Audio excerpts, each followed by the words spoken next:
Asri Gunawan kembali bersama Anda di Berita Utama. Rentetan aksi disuarakan rakyat selama beberapa waktu terakhir. Sejak 25 Agustus, warga menuntut penghapusan sejumlah kebijakan yang dinilai merugikan rakyat.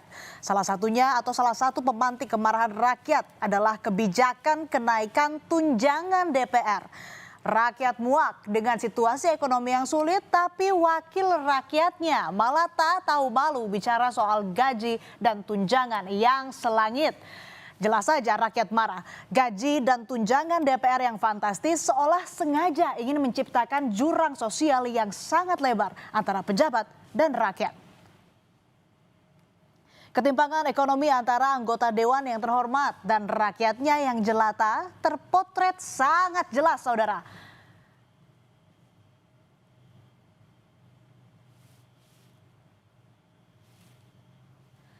Salah satu contohnya dialami keluarga di Kabupaten Sragen, Jawa Tengah yang terpaksa hidup di rumah tanpa atap selama 2 tahun terakhir. Dari 3 ruangan yang ada, hanya 1 yang masih layak digunakan. Mereka pun terbelit kesulitan untuk mencukupi kebutuhan sehari-hari.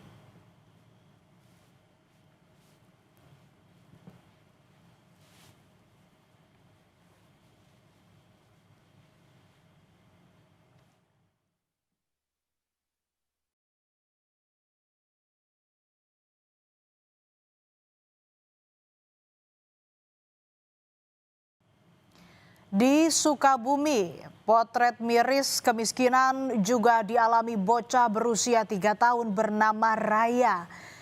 Ia meninggal usai terinfeksi cacing gelang. Kondisi diperburuk dengan situasi keluarga dan lingkungan tempat tinggal Raya. Kondisi ibu dan ayah Raya mengidap penyakit serius. Belum lagi rakyat miskin kota yang terpaksa bertahan dan menyambung hidup di pinggiran ibu kota Jakarta. Rakyat merasa terimpit oleh berbagai pajak yang dikenakan negara. Kita beli sesuatu ke mall kena pajak. Lewat jalan kena pajak. Isi bahan bakar kena pajak. Gaji belum dinikmatin kena pajak. Ini bayangin ini, semua dipajakin. Bangun rumah kena pajak. Perbaikan rumah kena pajak. Semua dipajakin kita. Tapi timbal balik kita apa? Pernyataan mantan Gubernur DKI Jakarta Basuki Cahayapurnama atau Ahok tadi menjelma jeritan rakyat saat ini. Pendapatan warga yang minim tak sebanding dengan beban pajaknya yang mencekik. Contohnya saja, kenaikan pajak bumi bangunan perdesaan dan perkotaan atau PBBP 2 yang naik gila-gilaan di sejumlah daerah hingga mendorong gelombang unjuk rasa. Sementara di sisi lain, saudara, anggota dewan yang katanya wakil rakyat justru bebas dari pajak karena pajak penghasilan mereka rupanya dibayar oleh negara.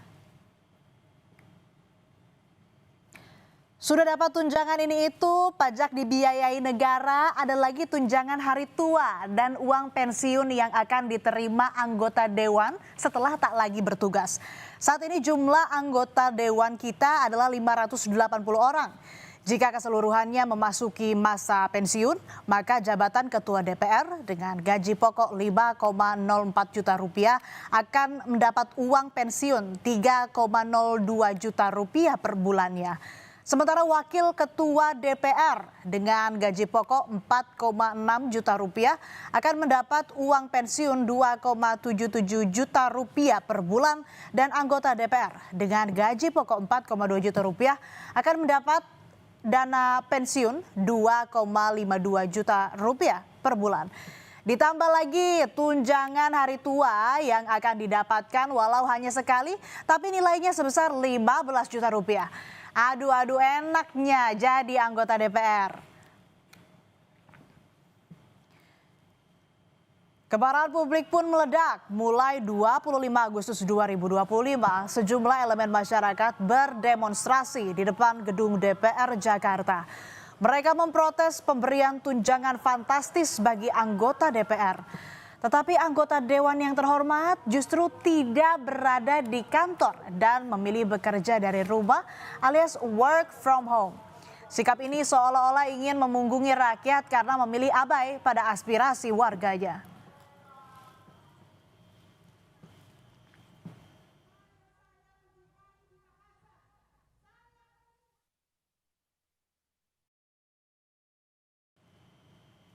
Tak puas karena aspirasinya belum juga didengar oleh DPR, unjuk rasa berlanjut hingga berhari-hari, bahkan tak sedikit pendemo yang bertahan di depan gedung DPR serta melanjutkan aksinya hingga malam hari.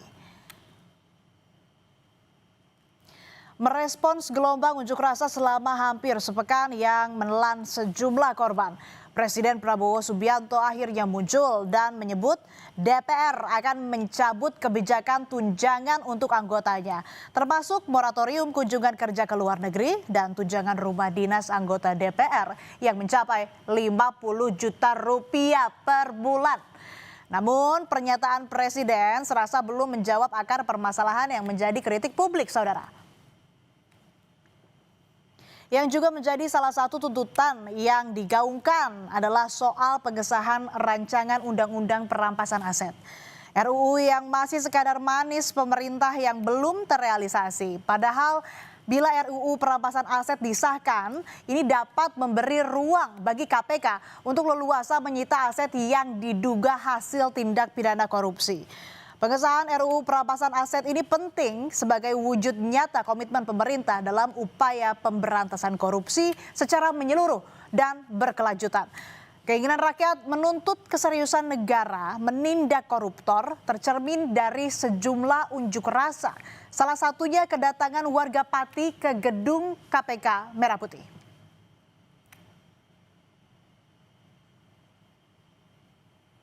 Di Purwakarta, mahasiswa dan sejumlah elemen masyarakat juga menggelar unjuk rasa di kantor DPRD dan Polres.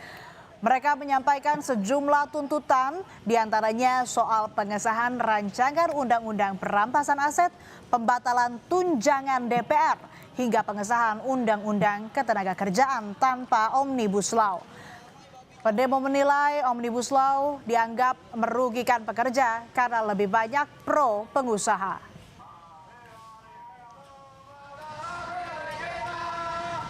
Di sini kami menegaskan, kami menuntut pemerintah dan DPR untuk segera mengesahkan RUU perampasan aset sebagai langkah konkret. Lalu yang keempat, sahkan RUU ketenagakerjaan tanpa Omnibus Law.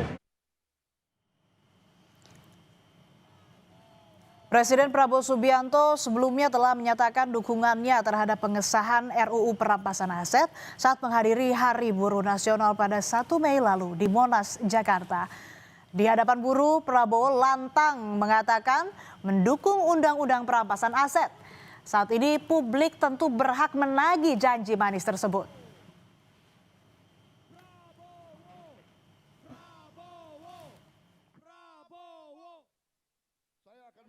Saudara-saudara, dalam rangka juga pemberantasan korupsi, saya mendukung undang-undang perampasan aset, saya mendukung.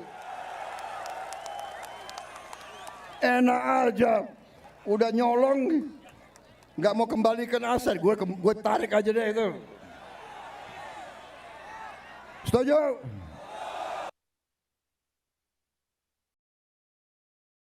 Dari semua karut-marut kondisi ekonomi yang sulit, mata kita tertuju pada program prioritas pemerintah, yaitu makan bergizi gratis. Program MBG diketahui menelan anggaran sebesar 171 triliun rupiah di tahun 2025 dengan target 82,9 juta penerima manfaat. Bahkan pemerintah berencana menggelontorkan anggaran 335 triliun rupiah pada tahun 2026 untuk MBG. Jumbonya anggaran yang dialokasikan juga jadi alasan pemerintah melakukan efisiensi anggaran besar-besaran. Efisiensi anggaran juga berdampak pada berkurangnya dana transfer daerah yang membuat mau tidak mau kepala daerah akhirnya menarik pajak yang besar dari rakyat. Pemerintah perlu mencoba untuk mengevaluasi kebijakan-kebijakan yang mungkin idenya bagus. Tapi niat yang baik itu nggak akan bisa maksimal kalau misalnya implementasinya nggak benar juga gitu. Jadi mungkin pemerintah bisa mengevaluasi program MBG bertahap deh, jangan langsung gede, biar nanti dananya tuh bisa dialokasikan buat hal-hal lain yang lebih penting, yang bisa mengadres masalah yang terjadi selama ini. Untuk meredam kemarahan rakyat, pemerintah jangan lagi berbasa-basi soal janji. Langkah konkret yang menyentuh akar persoalan perlu dilakukan secepatnya agar masalah tak melebar kemana-mana. Mendengar suara rakyat dengan hati, solusi yang diberikan pemerintah juga pasti akan menenangkan hati rakyat. Kita tunggu bersama saudara sikap pemerintah selanjutnya.